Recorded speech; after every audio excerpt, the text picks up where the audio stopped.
Hello mga kabisaya! Nandito naman ang Bisaya sa ating podcast part 2. So last time we are talking about Pilia Vlog Magazine, and this podcast we are talking about the last time event in Frankfurt.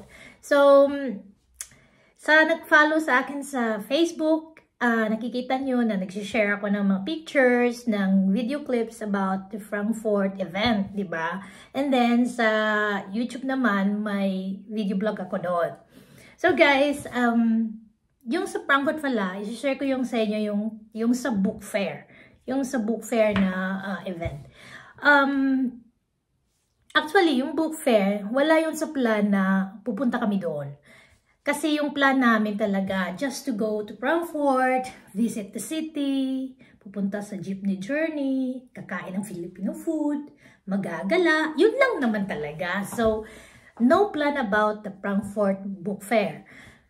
So, yung isang friend namin na taga Frankfurt, sabi niya, punta kayo sa book fair. So, parang wala talagang plan. And she convinced us to, come, punta tayo. Ano naman, hindi lang tayo magtagal, mag-ano lang tayo. Kasi I'm sure interesting yun. Ganon. Yun talaga, di ba, yung friend mo mag-convince, sige, okay, go. Ganon. But before that, nag-google ako na, book fair. At nakalakay doon, Philippine, guest of honor is the Philippines, yung nakalagay doon. So, very interesting din. So, and I remember na may friend pala ako na writer and author. Sabi ko, baka nandoon siya. So, nag-text ako sa kanya na, nandyan ka pa sa book fair? Sabi niya, yes. Sabi ko, sige, pupunta kami dyan. Sabi ko sa kanya. So, nung pumunta kami doon, ayun, kasi, nagtitingin din kami sa ticket, so pumunta kami doon and then nag-buy ng ticket. Pwede naman kasi kayo doon mag-buy ng ticket. So, I think the ticket is 30 euros. Ayan, ito yung ticket na to. Ito yung ticket sa book fair. And, interesting naman talaga. So, pumunta kami doon and then, hinanap ko yung friend ko na author. So, hinanap ko siya talaga doon. Sabi ko, saan na ba yun? Saan yung stand nila? Ano ba yun? So, kasi ang daming mga Filipino books talaga. May mga books na mga Tagalog before, na translate in English, na translate in German. Very interesting talaga, guys. And then, yung mga books na mga Tagalog nandoon, mga author na mga Filipinos nandoon. So, ang dami.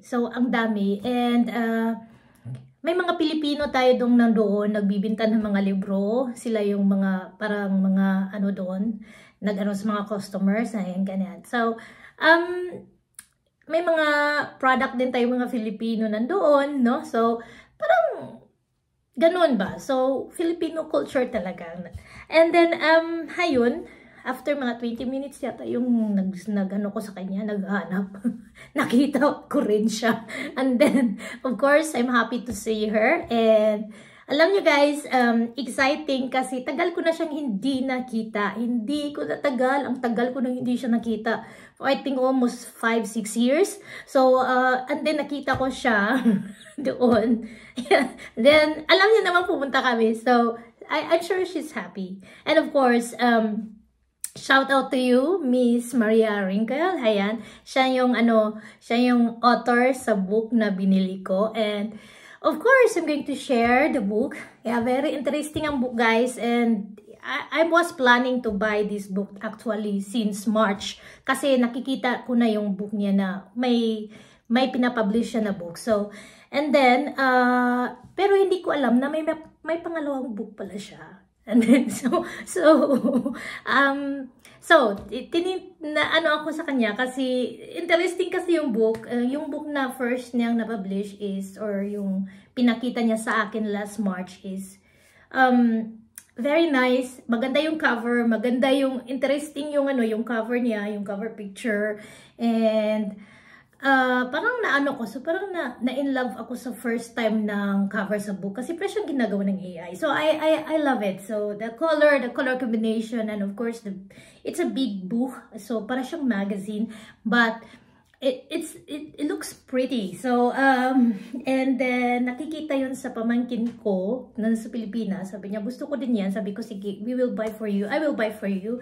So, that's why I need a copy for that book. So, nang pumunta ko doon, ito yung binigay niya sa akin. So, may paper bag. May paper bag talaga. Hindi ko talaga siya, So, ito yung paper bag na linagyan ng book. So first guys, ko muna kung anong sa loob nito. So ito yung nasa loob. First is stickers. Ayan, may stickers akong na-receive sa kanya. So I love the stickers. Ayan, ito yung stickers. Alam nyo guys, these stickers, ito yung cover din ng kaniyang first book. So very interesting and I like it. So thank you for this. And then binigyan din ako ng isang pin. Ayan. Love you Langga. Ayan. It is a very nice pin. Binigyan din ako ng flag na pin. Philippine flag. Ayan. Ito. O, diba? And then, may dalawang bookmark akong na-receive. So, actually, yung isang bookmark, nasaan na yun? Parang nandito yata yun sa book. Ito. May dalawa akong bookmark na-receive na. Ang bookmark niya is the same as in her first book ng cover. Ayan. Ito yan. O, diba? Ang cute. O, diba? Ang cute, cute, cute. So, ito yan. Ginamit ko kasi yung isang bookmark. So, and then, of course, ipapakita ko sa inyo yung book. Now, books, dalawa kasi yung binili ko. Actually, isang plan, but I was interested with the other books. So, binili ko na lang yung dalawa. So, first yung books na talagang first kong nakita last March. Ito yun, guys. Ayan. So, this is the book. Very interesting, guys, diba? So, it's a Maria's Dream Beyond the Stars by Maria Rinker. Ayan, ito yan. Actually, guys, hindi ko akalain na itong book pala is tatlong language ang ginamit. So, for you guys na mga Pilipina na may mga anak na gustong magbasa ng Tagalog at gustong magbasa ng English with German, ito guys, available ang tatlong language. So, I read last time and then it is, actually hindi ko siya na-read the whole story, I mean the whole book because may binasa na akong book tapos gusto ko sanang tapusin. So, but I read part of this and then that's why I know that may tatlong language na ginamit dito. So, ito yung book, yan. So, maganda siya. O, diba? Maganda siya guys for kids. Parang talagang useful siya sa mga kids kasi may mga words talaga na alam niyo yung hindi natin alam in English tapos tinatranslate ng German. So may mga German na hindi natin alam in English. So nandito guys. So I will ipropromote ko to kasi maganda talaga ang book. So kung gusto niyo na magkaroon ng copy ng ganito, guys, just contact her in her Facebook, Maria Rinker. Ayan. And of course, more information is below in this video, in the description below, so you can check it out. So ito yun ang first niyang book na napaka-interesting, guys. I'm sure pag may mga bata kayo na babae, I'm sure it's very maano sila dito sa pagbabasa. And it's like also, it's very nice kasi talagang it's like a way of if you are dreaming something and then it comes true. Diba? O, diba? So, recommended to all of us. Ayan, mga mommies, please do have a copy of this book. Ayan. So, next natin na book is, ayun, I started already this book. I started reading this book already. So, in English naman tao, nabali-bali naman to. So, this one, she's also the author of this one. It's, what we call a novel, a love story book. Love story book. Ayan, Bratwurst and Batchoy. It's a love story. So, napakaganda niya mga lalab. So, I'm sure, kayong gustong magbasa ng mga love story, try this book. Buy this book, guys. I already read. Ayan, may bookmark na nga eh. Kasi, parang na-interesant ako. Na-intriga ako sa story. Kasi, this story, I think it's a real life story. So guys, kung sinong gusto nyong malaman sa love story sa ating author, buy this book. I'm so excited kasi nandoon ako sa time na yung nagde-dating yata yun sila. So I'm in that part already. So kaya guys, to those who love reading a love story book or novel, try to have this copy. Very exciting at yung nakakakilig ng mga, alam niyo na, yung mga past nating mga memories, may mga kilig-kilig to the bone, I mean. So, ito, makikilig din kayo. So, I'm sure, ma-enjoy kayo. So, guys, try to have this copy or buy this one. You know already, the information below in the description of this video. I mean, under this video, okay? Ayan. So, yun lang guys. Shout out to Miss Maria Rinca. Ayan. Thank you so much for your last time for accommodating us in the book fair.